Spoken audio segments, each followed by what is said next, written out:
నుండి ప్రసంగి గ్రంథం మొదటి అధ్యాయము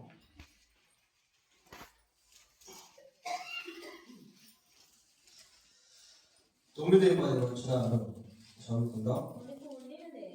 మునుపు ఉండినదే ఇక ఉండబోవున్నది, మునుపు జరిగినదే ఇక జరగబోవున్నది. సూర్యుని క్రింద నూతనమైనది ఏదీ లేదు. ఇది నూతనమైనదని ఒకదాని గురించి ఒకడు చెప్పును, అదియును మనకు ముందుండిన తరములలో ఉండినదే. ఇక్కడ జ్ఞాని అయినటువంటి సొలొమోను నూతనమైనటువంటి దాని గురించి మాట్లాడుతూ 10వ వచనంలో ఏమంటాడు అంటే, 9వ వచనంలో సూర్యుని క్రింద నూతనమైనదేదియు లేదు. సూర్యుని క్రింద, ఇంకా చెప్పాలి అంటే భూమి మీద నూతనమైనటువంటిది ఏది కూడా లేదు. ఇప్పుడు మనం నూతన సంవత్సర సెలబ్రేషన్స్ అనేటువంటివి జరుపుకుంటా ఉన్నాం. ఇంకా నూతన సంవత్సర ప్రభావం అనేది మనం కలిగి ఉన్నాం. సెల్ ఫోన్లో నూతన సంవత్సర శుభాకాంక్షలు ఇంకా మనం ఒకరినొకరు చెప్పుకునేటువంటి వారంగా ఉన్నాం. ఇదే శుభాకాంక్షలు పోయిన సంవత్సరం కూడా మనం చెప్పుకున్నాం 2025లో. ఇప్పుడు ఆ 2025 అనేది నూతన సంవత్సరం కాదు, అది పాత సంవత్సరం అయిపోయింది. దానికి ముందు 2020, 23, 22 అప్పుడు కూడా మనం న్యూ ఇయర్ అని చెప్పుకున్నాం. కానీ ఇప్పుడు అవన్నీ కూడా ఏమైపోయినాయి అంటే పాత సంవత్సరాలు అయిపోయినాయి. వచ్చే సంవత్సరానికి ఈ సంవత్సరం కూడా పాత సంవత్సరమే. అంతెందుకు నిన్న అని మనం అంటాం కదా, కాబట్టి నిన్న కూడా పాతదే. ఇంకా చెప్పాలి అంటే ఇందాక అన్నాం అనుకోండి, ఆ ఇందాక అనేటువంటి పదం కూడా పాతదే. So there is no any newness under the sun. ఇంకా నూతన వస్త్రాలని, నూతన గృహాలని, నూతన ఉద్యోగాలని, ఇలా రకరకాల నూతనత్వం గురించి మనము మాట్లాడుకుంటూ ఉంటాం. కానీ అవి కూడా సూర్యుని క్రింద ఉండేటువంటివే కనుక పాతవే అని ప్రసంగి లేక సొలొమోను చెప్తా ఉన్నాడు. అసలు నూతనత్వం అనేటువంటిది ఎప్పుడు మన జీవితంలో కలుగుతుంది అంటే, మనం నూతన తలంపులను, ఆలోచనలను, నూతన కోరికలను, నూతన ఉద్దేశాలను కలిగి మన జీవితం నూతన పరచబడింది అనుకోండి, అప్పుడు నిజమైనటువంటి నూతన ఆనందం అనేది మనం కలిగి ఉంటాం. ఒకవేళ కొత్త బట్టలు ధరించినప్పటికీ హృదయంలో సంతోషం లేకపోతే, కొత్త గృహాలు కట్టుకున్నప్పటికీ హృదయంలో సంతోషం అనేది లేకపోతే, కొత్త వస్తువులు కొనుక్కున్నప్పటికీ హృదయంలో సంతోషం అనేటువంటిది లేకపోతే, అది మనకు క్రొత్తదనంగా ఉండదు. ఈరోజు వర్తమానంలో మనం ధ్యానించుకునేటువంటి అంశం ఏంటి అని అంటే, the roots of newness. The roots of newness, నూతనత్వానికి మూలాధారాలు అనే విషయాన్ని మనం ధ్యానించబోతున్నాం. మొన్న the roots of happiness, the roots of true happiness అనే దాన్ని న్యూ ఇయర్ రోజు మనం ధ్యానం చేసాం. ఈరోజు ద రూట్స్ ఆఫ్ న్యూనెస్, నూతనత్వానికి మూలాధారాలు ఏంటి అనేది బైబిల్లో మనం గమనించినప్పుడు అనేకమైనటువంటివి మనకు కనిపిస్తాయి. ఇందాక మొదటి వర్తమానంలో కూడా కొన్ని విషయాలు నూతనత్వం గురించి మనం విన్నాం. ఈ రెండవ వర్తమానంలో కూడా కొంచెం సిమిలారిటీస్ అనేవి మనం చూస్తాం. సరే, ప్రసంగి అంటున్నాడు, సూర్యుని క్రింద నూతనమైనది ఏది కూడా లేదు అంటున్నాడు. సూర్యుని క్రింద నూతనమైనటువంటిది ఏది లేదు అని అంటే, సూర్యుని పైన నూతనమైనటువంటిది ఏదైనా ఉందా? That is the question. సూర్యుని పైన నూతనమైనటువంటిది ఏదైనా ఉందా? చూద్దాం. బైబిల్లో మరి యోహాను సువార్త 3వ అధ్యాయము యోహాను సువార్త 3వ అధ్యాయం 3వ వచనాన్ని చూడండి. అందుకు యేసు అతనితో, ఒకడు క్రొత్తగా జన్మించితేనే గాని అతడు దేవుని రాజ్యమును చూడలేడని మీతో నిశ్చయముగా చెప్పచ్చు. ఒకడు కొత్తగా జన్మించితే, మరి కొత్తగా అన్న దగ్గర ఫుట్ నోట్స్ ఏమని రాస్తున్నారు? పైనుండి సూర్యుని క్రింద మరి నూతనమైనటువంటిది ఏదీ లేదు అని ప్రసంగం చెప్తున్నాడు. మరి సూర్యుని పైన ఇంకా ఒక రకంగా చెప్పాలి అంటే పరలోక సంబంధమైనటువంటి జన్మ. ఒకడు కొత్తగా జన్మించితేనే కానీ అతడు దేవుని రాజ్యమును చూడలేడు. ఇక్కడ క్రొత్త జన్మ లేక నూతన జన్మల గురించి యేసుక్రీస్తు ప్రభువు మాట్లాడుతున్నాడు. ఈ నూతన జన్మ అంటే ఇప్పుడు కొత్తగా పిల్లలు పుడతారు, దాని గురించి కాదు ఇది. ఒక గర్భిణికి కుమారుడు కానీ కుమార్తె కానీ పుడితే దాని గురించి ఇక్కడ యేసు ప్రభు చెప్పట్లేదు. ఇది దేవుని రాజ్యంతో ఒక లింకప్ అయినటువంటి వచనం అన్నమాట. ఒకడు కొత్తగా జన్మించితేనే కానీ అతను దేవుని రాజ్యమును చూడలేడు. ఈ కొత్తగా జన్మించుట అనేటువంటిది ఇది మారు మనసుకు సంబంధించినటువంటిది. మార్కు సువార్త 1వ అధ్యాయం 14వ వచనంలో యేసుక్రీస్తు ప్రభు మాట్లాడుతూ ఏమంటాడంటే, కాలం సంపూర్ణమై ఉన్నది, దేవుని రాజ్యము సమీపమై ఉన్నది, మారు మనసు పొందే సువార్తను. అక్కడ కూడా దేవుని రాజ్యము గురించి యేసు ప్రభు చెప్పాడు. కాలం సంపూర్ణమై ఉన్నది, దేవుని రాజ్యము సమీపించినది, మారు మనసు పొంది సువార్తను నమ్మండి. అంటే ఒక వ్యక్తి దేవుని రాజ్యంలోనికి ప్రవేశించాలి అంటే ఖచ్చితంగా మారు మనసు అనేటువంటిది పొందాలి. Repentance like a ladder. ఈ రిపెంటెన్స్ అనేది, మారు మనసు అనేటువంటిది ఒక నిచ్చెన లాంటిది. It takes us from earth to heaven. ఈ మారు మనసు అనేటువంటిది ఒక నిచ్చెన లాగా ఉండి మనల్ని భూలోకంలో నుండి పరలోకంలోనికి తీసుకుని వెళ్తుంది. భూలోకంలో నుండి పరలోకంలోకి తీసుకుని వెళ్ళేటువంటి ఒక నిచ్చెన లాంటిది మారు మనసు లేక నూతన జన్మ. ఈ నూతన జన్మ ఎప్పుడైతే మనం జన్మిస్తామో లేక మారు మనసు మనం ఎప్పుడైతే పొందుతామో అప్పటి నుండి మన తలంపులు నూతనమైనవిగా, మన ఆలోచనలు నూతనమైనవిగా, మన ప్రవర్తన నూతనమైనటువంటిదిగా మారిపోతుంది. అది నిజమైనటువంటి నూతనత్వం. మారు మనసు అనేటువంటిది నూతనత్వానికి పునాది రాయి. మారు మనసు అనేటువంటిది నూతన జీవితానికి ఒక మూలాధారం. మారు మనసు అనేటువంటిది మన జీవితంలో దేవుని యొక్క శక్తిని అనుభవించడానికి, దేవునితో సత్సంబంధాలను కలిగి ఉండేదానికి, దేవునితో యాక్సెస్ అంటే సహవాసం కలిగి ఉండేదానికి, మాట్లాడేదానికి మారు మనసు అనేటువంటిది చాలా ప్రధానం. కనుక నూతన జన్మ అనుభవంలోనికి మనం రావాలి. యేసు ప్రభు అక్కడ ఏమంటున్నాడు అంటే, కాలం సంపూర్ణమై ఉన్నది, దేవుని రాజ్యం సమీపించినది, మారు మనసు పొంది సువార్తను నమ్మండి. What is the gospel? సువార్త అంటే ఏంటి అంటే, యేసు మన పాపముల కొరకు మరణించి సమాధి చేయబడి సజీవుడై 3వ రోజు తిరిగి తెచ్చాడు. That is the essence of gospel. అది సువార్త యొక్క సారాంశం. ఈ సువార్తను మనం నమ్మడమే మారు మనసు.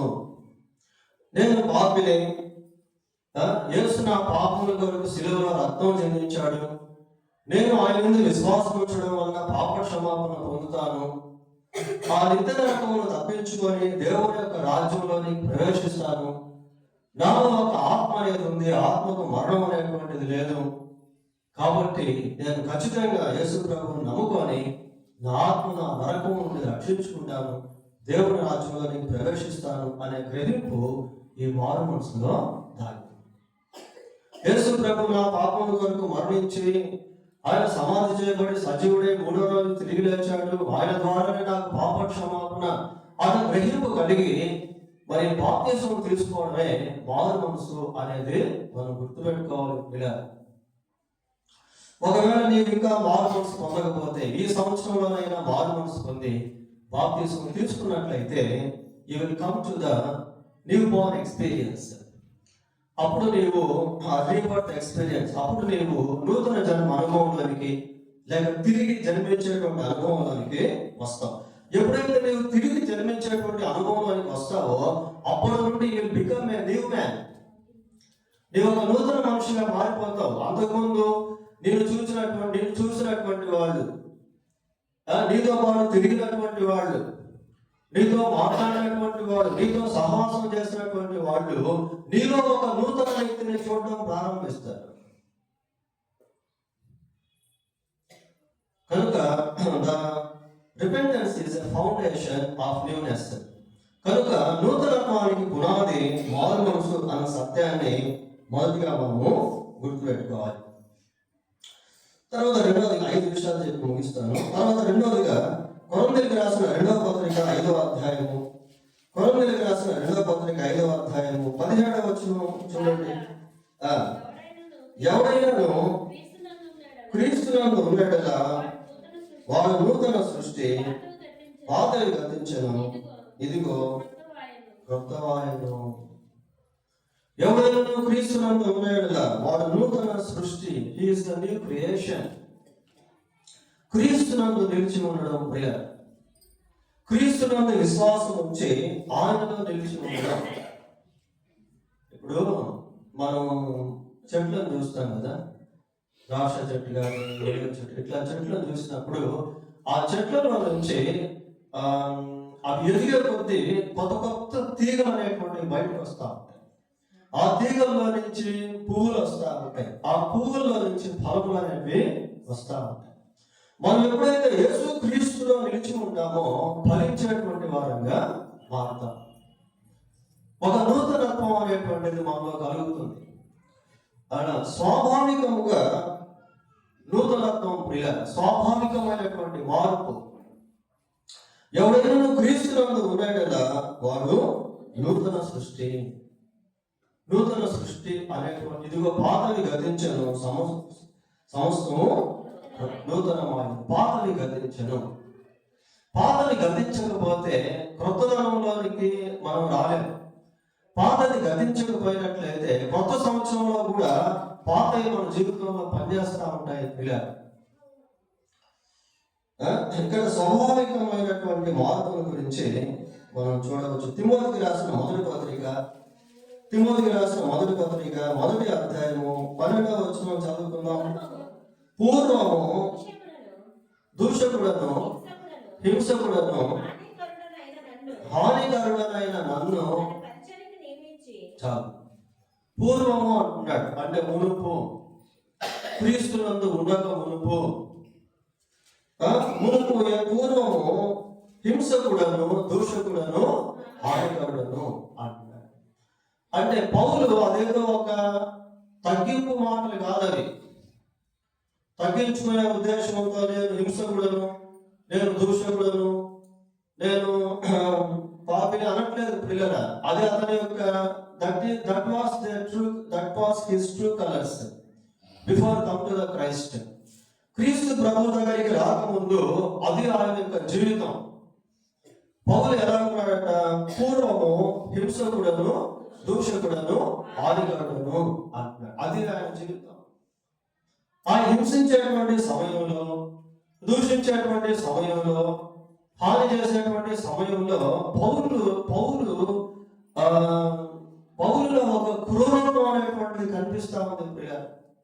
ఒక ప్రేమహీనత అనేటువంటిది కనిపిస్తా ఉంది. ఒక ద్వేషపూరితమైన మనసు అనేటువంటిది కనిపిస్తా ఉంది.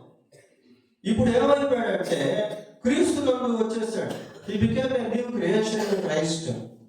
ఇప్పుడు క్రీస్తునందు పౌలు ఒక నూతన సృష్టి. ఇప్పుడు హింసకుడు కాదు ప్రియుల. స్వాభావికంగా మార్పు అనేటువంటిది లేకపోతే we can't experience the newness. If we don't have a new change in our character, మన యొక్క స్వభావంలో మార్పు అనేటువంటిది లేకపోతే మనం నూతనత్వాన్ని అనుభవించలేం. మన తలంపులు మారాలి, మన ఆలోచనలు మారాలి, మన ఉద్దేశాలు మారాలి, మన క్రియలు మారాలి. How can they are changed? అవి ఎలా మారగలవు అని అంటే క్రీస్తునందు మనం రావాలి, క్రీస్తునందు మనం నిలిచి ఉండాలి. తీగ ద్రాక్షావళిలో ఉంటే తప్ప తనంతట అది ఫలించదు అని యోహాను రాసిన సువార్త 15వ అధ్యాయంలో మనం చూస్తాం ప్రియ. కాబట్టి స్వాభావికమైనటువంటి మార్పు అనేది రావాలి. స్వభావంలో మార్పు అనేది రాకపోతే we can't experience newness even though we are given the new year. నూతన సంవత్సరం మనకి ఇవ్వబడినప్పటికీ ఇందులో నూతనత్వాన్ని మనం అనుభవించలేం స్వాభావికంగా మార్పు రాకపోతే. కాబట్టి మార్పు రావాల్సింది మన వస్త్రాల్లో కాదు, మన వస్తువుల్లో కాదు, మన గృహాల్లో కాదు, మన క్యాలెండర్లో కాదు, మనలో మార్పు అనేటువంటిది రావాలి. Whenever we have that kind of change in our lives, we will become a new people. ఎప్పుడైతే మనం అటువంటి మార్పును మన జీవితంలో సంపాదించుకుంటామో మనం నూతన వ్యక్తులుగా మారగలుగుతాం. ఎఫెసీ పత్రిక 4వ అధ్యాయము 24వ వచనం చూడండి. నీతియు, చూడండి ఇక్కడ పదాలు ఎలా ఉన్నాయి. నీతియు యథార్థమైన భక్తి గలవారమై దేవుని పోలికగా సృష్టింపబడిన నవీన స్వభావమును ధరించుకొనవలెను. దేవుని పోలికగా సృష్టింపబడిన నూతన సృష్టి. ఇక్కడ నీతిని గురించి, యథార్థ ప్రవర్తన గురించి చదువుకుంటా ఉన్నాం. ఇంకోసారి చదువుతాం.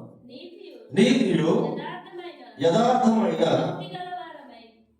భక్తి గలవారమై దేవుని పోలికగా సృష్టింపబడిన నవీన స్వభావమును ధరించుకోవాలను. That should be our life. నీతి, భక్తి, యథార్థత ఇవి మన జీవితంలో చోటు చేసుకోవాలి. ఈ నీతి, భక్తి, యథార్థత ఎప్పుడైతే ఆ స్వాభావికమైనటువంటి ఆ నీతి, భక్తి, యథార్థత ఇవన్నీ కూడా దైవిక సంబంధమైనటువంటి లక్షణాలు. ఈ లక్షణాలు ఎప్పుడైతే మన జీవితంలో స్వాభావికంగా మారుతాయో లేకపోతే అలవరచబడతాయో అక్కడ మనం నవీనత్వాన్ని లేక నూతనత్వాన్ని అనుభవించాలంగా ఉండగలుగుతాం. ఇది ఒకరోజుతో జరిగే ప్రక్రియ కాదు. ఈ కోర్స్ ఆఫ్ టైం, కాలక్రమేణ అవి మన జీవితంలో చోటు చేసుకుంటూ ఉన్నాయి. ప్రభువుకు సంబంధించినటువంటి లక్షణాలు మనలో చోటు చేసుకుంటున్నప్పుడు మనలో ఉన్నటువంటి నేను, నాది, నాకు అనేటువంటి లక్షణాలన్నీ కూడా అదృశ్యమైపోతూ ఉంటాయి. అంతరంగ పురుషుడు బలపరచబడతా ఉంటాడు. సరే,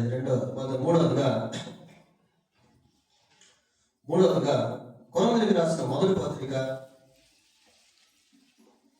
5వ అధ్యాయము 6వ వచనం.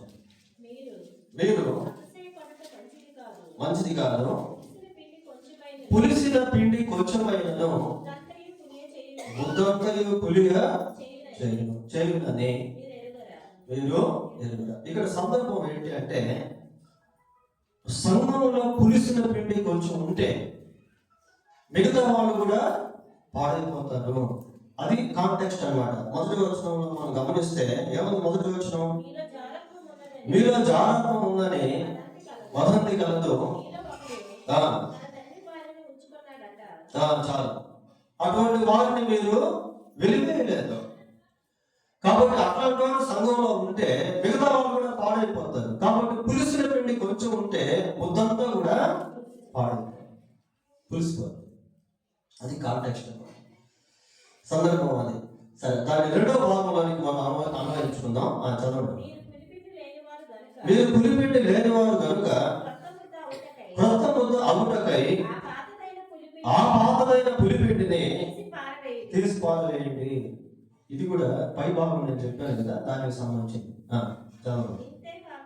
అంతేకాక క్రీస్తు మన పస్కా పశువు వధింపబడిన కనుక పాతదైన పులిపిండి అయినను, ఇక్కడ చూడండి, దుర్మార్గతయు దుష్టత్వము పులిపిండితో నైనను కాకుండా నిష్కాపట్యమును సత్యములను పులియని రొట్టెతో పండుగ ఆచరించుము. దుష్టత్వము దుర్మార్గత, దుష్టత్వము దుర్మార్గత అను పులిపిండితో కాక. కొత్త ముద్ద అవుటకై పాత పులిపిండిని తీసేయడం ప్రియులారా. పాత తీస్తేనే కొత్తగా ఉంది. పాత ఉన్నంత వరకు కొత్త ముద్దగా మనం మారలేము. ఈ దుష్టత్వం, దుర్మార్గత, ఈ పాప సంబంధమైనటువంటి లక్షణాలు ఇలాంటివి ఉన్నట్లయితే we never become new people. ఎప్పుడు కూడా మనం నూతనంగా మారని కొత్త ముద్ద అవుటకై పాతది మనము తీసి. పేతురు రాసిన మొదటి పత్రిక 2వ అధ్యాయం మొదటి 3 వచనాలు చూడండి. ప్రభువు దయాళుడని మీరు రుచి చూచి ఉన్న యెడల, చూడండి, సమస్తమైన దుష్టత్వమును, సమస్తమైన కపటమును, వేషధారణను, అసూయను, సమస్త దూషణ మాటలను మాని, చూడండి, క్రొత్తగా జన్మించిన శిశువులను పోలిన వారై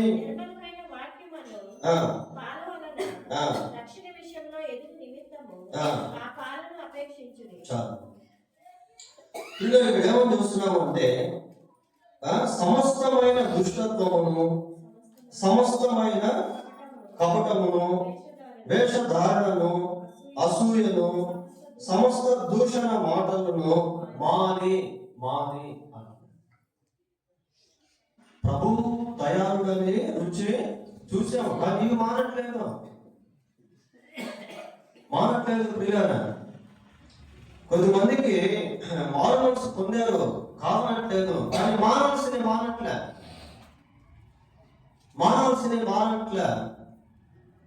వాక్యంలో ఏమన్నదంటే, మీరు మారు మనసుకు తగిన ఫలము ఫలించదు. మారు మనసు పొందారు మంచిదే, కానీ ఫలాలు ఎక్కడ? విశ్వాసులుగా పిలువబడుతున్నారు, కానీ ఫలాలు ఎక్కడ? దేవుని బిడ్డలుగా పిలువబడుతున్నారు, కానీ ఎక్కడ దేవుని గుణలక్షణాలు ఎక్కడ? ఏమని చెప్తున్నాడు? ప్రభు దయాళుడని మీరు రుచి చూచి ఉన్న యెడల సమస్తమైన దుష్టత్వాన్ని మానేయండి. సమస్తమైనటువంటి కపటమును, వేషధారణను, అసూయను, సమస్త దూషణ మాటలను మానండి అంటూ ఏమని చెప్తున్నాడు? క్రొత్తగా జన్మించిన శిశువును పోలిన వారై. క్రొత్త జన్మ అంటే ఇందాక మనం చూసాం కదా, యోహాను 3:3 దానికి సంబంధించిన బిట్ ఇది. ఒక పోలిక చెప్తున్నాడు. కొత్తగా ఇప్పుడు మామూలుగా జనరల్ గా సెక్యులర్ గా మనం ఆలోచిస్తే, ఒక తల్లికి కొత్తగా బిడ్డ జన్మించాడు. ఈ జన్మించినటువంటి బిడ్డ ఏం చేస్తాడంటే ఎదగాలంటే ఏం కావాలి? పాలు కావాలి. దాన్ని పోలుస్తున్నాడు పిల్లలు. ఆ పాలు ఏంటి అంటే వాక్యము. మారు మనసు పొందిన తర్వాత వాక్యంతో మనం పెంచబడాలి. చూడాలి, అదే మనం చదువు. క్రొత్తగా జన్మించిన శిశువును కోరిన వారై నిర్మలమైన వాక్యము అను పాల వలన రక్షణ విషయంలో ఎదుగు నిమిత్తము ఆ పాలను, ఏ పాలను? వాక్యం అనే నిర్మలమైన పాలను అపేక్షించండి. అంటే వాక్యాన్ని అన్వయించుకోవడం, వాక్యంతో జీవితాన్ని కట్టుకోవడం. దేవుని వాక్యం మన జీవితాన్ని నూతన పరిస్థితి పిల్లలు. వాక్యంలో ఆ శక్తి ఉంది. పాలు ఎలాగా బిడ్డ తాగుతున్నప్పుడు ఎలాగైతే ఎదుగుతుందో ఆ రీతిగా మనం దేవుని వాక్యము ద్వారా ఆత్మలో ఎదిగేటువంటి వారంగా ఉంటాం. ఎప్పుడైతే దేవుని వాక్యం ద్వారా ఎదుగుతూ ఉంటామో, మా తలంపుల్లో, ఆలోచనల్లో, ప్రవర్తనలో కూడా మార్పులు అనేటువంటి వస్తూ ఉంటాయి. దేవుని వాక్యంలో నూతన పరిచేటువంటి శక్తి కూడా దాగి. కాబట్టి ఈ దుష్టత్వము, దుర్మార్గత, కపటము, వేషధారణ, అసూయ ఇవన్నీ కూడా మానేయండి. అవి మారకపోతే ఈ బలహీనతలు సంవత్సరాల తరబడి వెంటనే ఉంటాయి. పోయి సంవత్సరం ఎటువంటి శోధనలో, పోయి సంవత్సరం ఎటువంటి తగాదాల్లో, ఎటువంటి కష్టాలు, ఎటువంటి అసమాధానమో అవి ఆటోమేటిక్గా రిపీట్ అయిపోతాయి. ఎందుకంటే ఆ స్వభావం మారలేదు, అవి మారలేదు. కాబట్టి కయ్యూను తన తమ్ముడు ఎందుకు చంపేశాడు? అసూయ. కయ్యూను తన తమ్ముడు చంపిన తర్వాత నెమ్మదిగా ఉన్నాడా? దేశ దిమ్మరిగా మారాడు, దేవుని సన్నిధిని పోగొట్టుకున్నాడు, తనని తాను శపించుకుంటా ఉన్నాడు. అలాంటి వాళ్ళకి న్యూ ఇయర్ ఉండదా? అలాంటి వాళ్ళు నూతన సంవత్సరాలు ఆనందించే వారుగా ఉండగలరా? కనుక ఈ లూప్ హోల్స్ పిల్లల ఎక్కడైతే మన సంతోషానికి, మన నూతనత్వానికి అనుభవింపకుండా అడ్డుపడుతున్నాయో వాటిని మనం ఛేదించాలి, వాటిని మనం జయించాలి. అప్పుడే నూతనత్వం అనేటువంటిది మనం అనుభవించే వారంగా ద రూట్స్ ఆఫ్ న్యూనెస్, నూతనత్వానికి మూలాధారాన్ని పిల్లలు. ఇవి ఇట్లాగే ఉన్నట్లయితే మనం నూతన సంవత్సరం ఉన్నామే కానీ నూతనత్వాన్ని మాత్రం అనుభవించలేము. ఈర్ష్య పాతాళమంతా కఠోరమైనది అని ఉంటుంది. ప్రేమ మరణమంతా బలం కలది. ఈర్ష్య పాతాళమంతా కఠోరమైన. చూడండి, ఈర్ష్య, మత్సరం, అసూయ, వాటికి వాడినటువంటి పదం పాతాళం అంతా అంటే అంత కఠోరమైనటువంటిది అని అర్థం.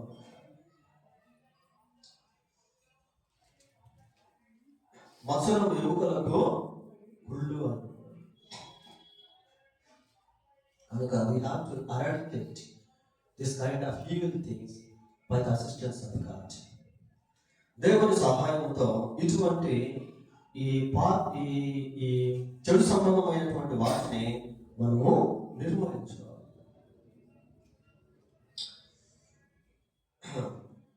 సరే, 4వదిగా 51వ కీర్తన. ఇక్కడ ఒక మంచి ప్రార్థన మనం చూస్తాం పిల్లలు. ఇందా కూడా మొదటి చెప్తాం. 51వ కీర్తన 10వ వచనం చదవండి. దేవా, నా యందు శుద్ధ హృదయము కలుగజేయము, నా అంతరంగంలో స్థిరమైన మనస్సు నూతనముగా పుట్టించు. ఏదట నూతనత్వం? ఇక్కడ స్థిరమైన మనస్సు ప్రియ. దావీదు కీర్తన రాసేటువంటి సందర్భం ఏంటో మనకు తెలుస్తుంది. వర్షభా విషయంలో పాపంలో పడిపోయి ఆమె భర్త అయినటువంటి ఉరియాని చంపించి హృదయంలో నెమ్మదిని కోల్పోయి దుఃఖంతో, బాధతో, కన్నీటితో దేవుని సన్నిధిలో పశ్చాత్తాపడుతూ రాసినటువంటి కీర్తన 51వ కీర్తన. దేవ, శుద్ధ హృదయము నా యందు కలుగు చేయము, నా అంతరంగమందు స్థిరమైన మనసును నూతనముగా పుట్టించుము. నా అంతరంగమందు స్థిరమైన మనసును నూతనముగా పుట్టించుము. నా అంతరంగమందు స్థిరమైన మనస్సు. స్థిరమైన మనస్సు అనేటువంటిది లేకపోతే జీవితం ఎలా ఉంటుందంటే అస్థిరత్వంలో ఉంటుంది పిల్లలు. చంచలత్వం అంటారు కదా. చంచలత్వం అంటే ఇటు అటు పరుగులు ఎత్తేటువంటి జీవితం, స్థిరంగా ఉన్నటువంటి జీవితం. చంచలత్వం అంటే ఇటు అటు అనే పదాలు బైబిల్ అక్కడక్కడ మనకు కనిపిస్తాయి. యోబు గ్రంథంలో దేవుడు అడుగుతాడు అపవాదుని గురించి మాట్లాడుతూ. అపవాదం అంటాడు, ఎక్కడి నుండి వచ్చావు అంటే భూమి మీద నేను ఇటు అటు తిరుగుతూ వచ్చాను అంటాడు. చంచలత్వంతో కూడిన జీవితం ప్రియాలి, అస్థిరత్వంతో కూడినటువంటి జీవితం. 82వ కీర్తన 5వ వచనం ఒకసారి చూడండి. జనులకు తెలివి లేదు, వారు గ్రహింపరు, వారు అంధకారములో ఇటు అటు తిరుగులాడుదురు. చదవండి చాలు, మళ్ళీ ఒకసారి చదవండి. జనులకు తెలివి లేదు. తెలివి లేనటువంటి స్థితి, అస్థిరంగా జీవించేటువంటి స్థితి. నీ వాక్యము బెల్లటెప్పుడుతోడనే వెలుగు కలుగును, అది తెలివి లేని వారికి తెలివి వివేచనయు చూపించును. యెహోవాయే జ్ఞానం ఇచ్చేవాడు, తెలివి వివేచనయు ఆయన నోట నుండి వచ్చును. తెలివి లేనటువంటి జీవితం ప్రియారు. ఇంకా వాళ్ళు అంధకారంలో ఇటు అటు తిరుగులాడుతూ ఉంటారట ప్రియారు. అంటే స్థిరత్వం లేనటువంటి మనస్సు, స్థిరత్వం లేనటువంటి మనస్సు, ఇటు అటు తిరిగేటువంటి స్థితి, అసంతృప్తితో కూడినటువంటి జీవితం. జ్ఞానస్త్రీ గురించి కూడా ఈ మాట మనకు బైబిల్లో కనిపిస్తాయి. 5వ అధ్యాయం 6వ వచనం సామెతల గ్రంథం చూడండి. సామెతల గ్రంథం 5వ అధ్యాయం 6వ వచనం. అది జీవ మార్గమును ఏ మాత్రమును విచారింపదు, దానికి తెలియకుండానే దాని పాదములు ఇటు అటు తిరుగుదు. ప్రియ, స్థిరత్వం లేనటువంటి జీవితం, స్థిరత్వం లేనటువంటి మనస్సు.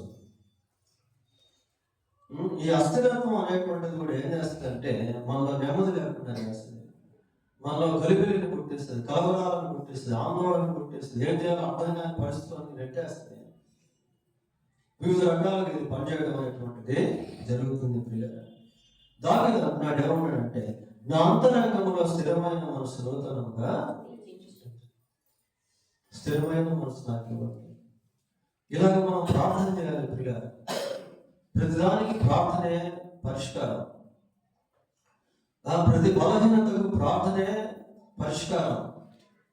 ప్రార్థన చేసేటువంటి వారంగా ఉంటే దేవుడు మనకు సహాయం చేస్తాడు. మన స్వభావంలో దేవుడు మార్పును తీసుకుని వస్తాడు. మన హృదయాన్ని దేవుడు స్థిరపరుస్తాడు, మన మనసును దేవుడు స్థిరపరుస్తాడు. నూతన హృదయాన్ని దేవుడు మనకి ఇస్తాడు, నూతన స్వభావాన్ని దేవుడు మనకి ఇస్తాడు. But we must pray for all these things. యోగ గ్రంథం 23వ అధ్యాయం 11వ వచనం.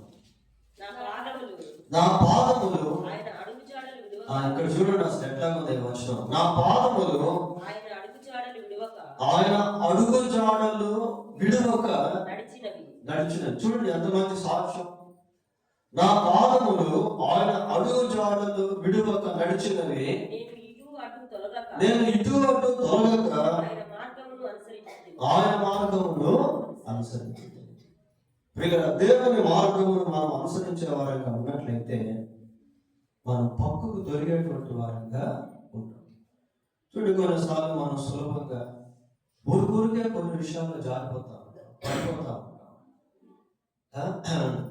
కొన్ని ఎమోషన్స్, భావోద్రేకాలు మనం కదిలించి వేస్తూ ఉంటాయి, పడిపోయేటట్టుగా, జారిపోయేటట్టుగా, దేవునికి విరోధంగా జీవించేటట్టుగా ఎమోషన్స్ పనిచేస్తూ ఉంటాయి. అయితే యోబు అంటున్నాడు, ఏమంటున్నాడంటే ఒకసారి చదవండి. నా పాదములు ఆయన అడుగు జాడలు విడువక నడిచినవి, నేను ఇటు అటు తొలగక ఆయన మార్గములను అనుసరించి. ఆయన మార్గమును అనుసరిస్తే మనం తొలగిపోయే వారంగా ఉన్నప్పుడు. ఎందుకంటే దేవుని మార్గము చక్కటి మార్గం, దాంట్లో లూప్ హోల్స్ అనేటువంటి వంకర టింకర్లు అనేటువంటి ఉండవు. ఆ మార్గము శ్రేష్టమైనటువంటి మార్గం, యథార్థమైనటువంటి మార్గం. కనుక దేవుని మార్గంలో నడుస్తున్నప్పుడు మన జీవితం ఎక్కడ అస్థిరత్వంలోకి వెళ్ళిపోదు.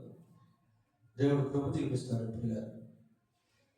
సరే, చివరికి 5వదిగా యెషయా గ్రంథం 43వ అధ్యాయం. యెషయా గ్రంథం 43వ అధ్యాయం 18-19 వచనాలు చదువుకుందాం. మునుపటి వాటిని జ్ఞాపకము చేసుకొనకుడి, పూర్వకాలపు సంగతులను. ఇక్కడ ఆగుతాం ఒకసారి. మునుపటి వాటిని జ్ఞాపకము చేసుకొనకూడదు. ఒకవేళ పోయిన సంవత్సరం లేక అంతకు ముందు మునుపటి వాటిని జ్ఞాపకం చేసుకునవద్దు అంటున్నాడు. పూర్వకాలపు సంగతులను తలంచుకొనవద్దు అంటున్నాడు. ఒకవేళ గతంలో పడిపోయినటువంటి స్థితి, ఓడిపోయినటువంటి స్థితి, గతంలో పోగొట్టుకున్నటువంటి స్థితి, గతంలో అవమానపరచబడినటువంటి స్థితి, గతంలో నిందల గుండా ప్రయాణం చేసినటువంటి స్థితి, అవన్నీ కూడా జ్ఞాపకము చేసుకోవాలి. పూర్వకాలపు సంగతులను తలంచుకోవాలి. ప్రియులారా, గతాన్ని కొన్నిసార్లు మనం జ్ఞాపకం చేసుకుంటే భవిష్యత్తును మనం అనుభవించలేము. గతాన్ని కొన్నిసార్లు మనం జ్ఞాపకం చేసుకుంటే ఆ గతంలో ఉన్నటువంటి నిరుత్సాహము మళ్ళీ మన హృదయంలో చోటు చేసుకుంటుంది. గతంలో మనం ఎదుర్కొన్నటువంటి సమస్యలు, మనం పడినటువంటి శ్రమలు, మనం పొందినటువంటి అవమానాలు, అన్నసరిగా అనవసరంగా మనుషుల నోటి మాటల వల్ల కలిగిన నొప్పి, ఇవన్నీ మనం ఏం చేస్తారంటే కృంగదీస్తూ ఉంటుంది, బలహీనపరుస్తూ ఉంటుంది, నిరుత్సాహంలోకి నెట్టేస్తూ ఉంటుంది. ప్రభు అంటున్నాడు, మునుపటి వాటిని జ్ఞాపకం చేసుకున్న వద్దు, పూర్వకాలపు సంగతులను తలంచుకున్నాడు. అయితే ఏంటంట, ఇదిగో నేను ఒక నూతన క్రియ చేయుచున్నాను. ఇదిగో నేను ఒక నూతన క్రియ చేయుచున్నాను. So you have to set your sight on my work, on my task, on my duty. కాబట్టి నేను ఒక నూతన క్రియ చేస్తా ఉన్నాను, ఇప్పుడే అది మరుచును, మీరు దాని గురించి ఆలోచించండి. గతం మునుపు గారు ఆయన చేయబోయేటువంటి కార్యముల గురించి ఆలోచించండి, ఆయన చేయబోయేటువంటి నూతన కార్యముల గురించి తలంచుకోండి. నేను అరణ్యములో త్రోవ కలుగు చేయించున్నాను, ఎడారిలో నదులు పాలు చేయించున్నాను.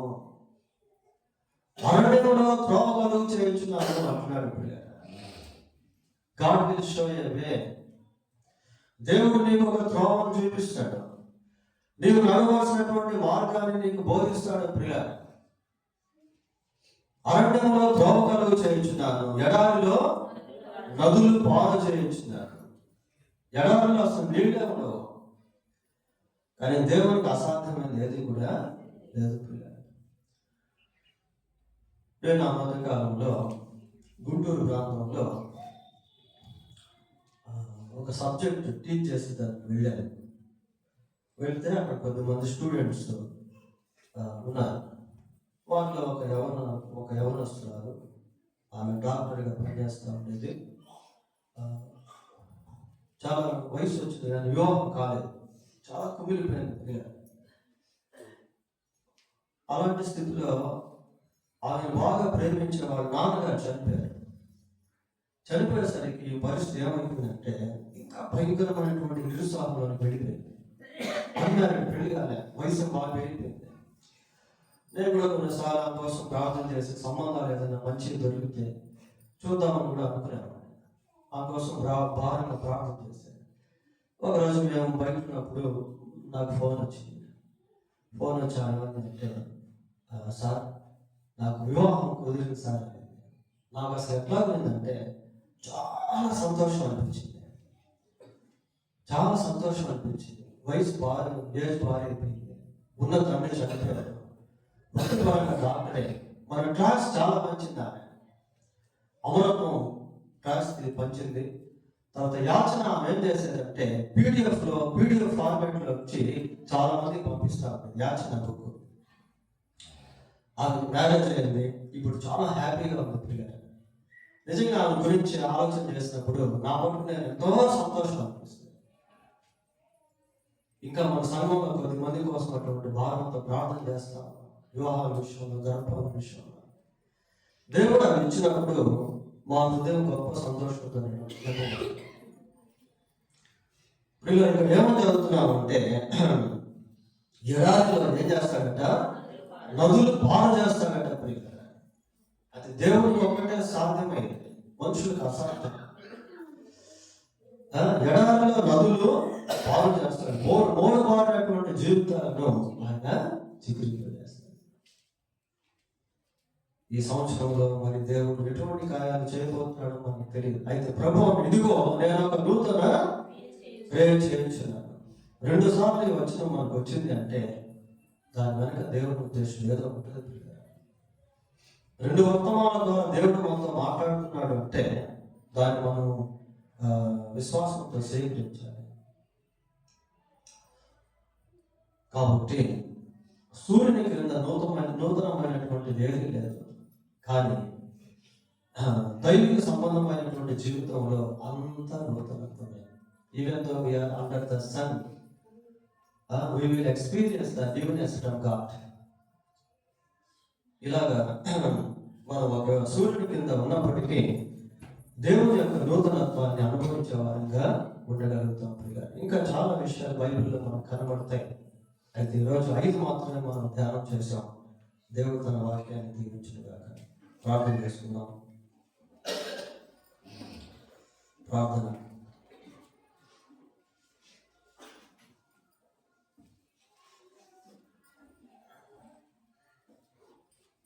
కనికరమైన మా తండ్రి, పరిశుద్ధులైన మా దేవా, మీకు వందనాలు, స్తోత్రాలు. ప్రభా, మా స్వభావం మారకపోతే, మేము తిరిగి జన్మించకపోతే, మీ ద్వారా మా అడుగులు స్థిరపరచబడకపోతే ఈ కొత్త సంవత్సరంలో కూడా పాత జీవితమే. అలాగే మమ్మల్ని ఉండనివ్వండి ప్రభా. ఇంకా ఎవరైతే వాక్యం విన్న వారిలో మారుమనసు పొందలేదో వారు త్వరగా మారుమనసు పొందినట్లు సహాయం చేయండి. మా జీవితాల్లో ఎన్నో బలహీనతలు వెంటాడుతూ ఉన్నాయి. మమ్మల్ని పడేసేవిగా, జారిపోయేటట్టుగా, బలహీనపరిచేవిగా ఉన్నాయి. వీటన్నిటిపైన మాకు విజయాన్ని దయచేయమని ప్రార్థిస్తూ ఉన్నాం. మీ యందు మాకున్నటువంటి ఆ నూతన సృష్టి, నూతన అనుభవాలు, నూతన స్వభావం, ఇవన్నీ మేము పొందుకునే వాటిగా ఉంటాం. సహాయం చేయండి. మీ అడుగు జాడలను నడిచే అనుభవంలోనికి మమ్మల్ని నడిపించండి ప్రభావ. మా పాపం ఇటు అటు తిరగకుండానట్లుగా కృప దయచేయమని ప్రార్థిస్తూ ఉన్నాం. మీ కొరకు సజీవ సాక్షుడిగా జీవించడం కృప దయచేయండి. ఈ భూమి మీద మా కొరకు ఏర్పాటు చేసినటువంటి ఆ గొప్ప నూతనత్వాన్ని మేము ప్రభావ అనుభవించే వాళ్ళంగా ఉండటకు సహాయం చేయాలి. ఈ సందేశం విన్న మాకందరికీ దీన్ని దీవెనకరంగా చేయాలి. మా రక్షకుడైన యేసుక్రీస్తు పరిశుద్ధమైన నామములో ప్రార్థన చేస్తున్నాము తండ్రి. ఆమేన్.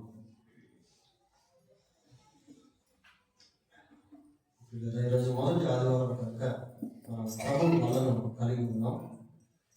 ప్రభు వలలో ప్రవేశించబోయే ముందు దేవుని వాక్యం కొన్ని మాటలు జ్ఞాపకం చేసుకున్నాం. కొరింథీయులకు రాసిన మొదటి పత్రిక 11వ అధ్యాయము 23వ వచనం నుంచి కొన్ని మాటలు చూద్దాం. నేను మీకు అప్పగించిన దానిని ప్రభు వలన పొందితిని.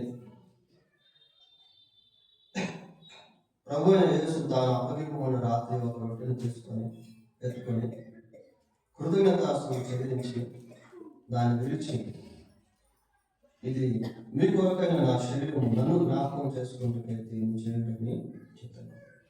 మరి యేసు ప్రభు తాను అప్పగింపబడిన రాత్రి శిష్యులతో కలిసి ఈ బల సంస్కారం అనేటువంటిది కలిగి ఉన్నాడు. అది ఆ రోజుతో ముగించబడలేదు, కానీ ప్రభువును జ్ఞాపకం చేసుకునే దానికి ప్రభు సార్వత్రిక సంఘానికి అదొక సంస్కారంగా మరి ఏర్పాటు చేశాడు పిల్లలు. అందుకే పౌలు అంటాడు, ఏమంటాడు, నేను మీకు అప్పగించిన దాన్ని ప్రభువు వలన, it is not my own, ఇది నా సొంతం కాదు, నేను ప్రభువు ద్వారా దీన్ని పొందుకున్నాను. జాబ్ చేసింది వీడు ప్రభు వలన పొందింది అంటారు. ఇక్కడ ఉన్నటువంటి యొక్క రొట్టె క్రీస్తు ప్రభు యొక్క శరీరానికి సాదృశ్యంగా ఉంది. ప్రియులారా, యేసు ప్రభు యొక్క శరీరము మన కొరకు విలువబడింది. మనం బైబిల్లో చూస్తాం. మన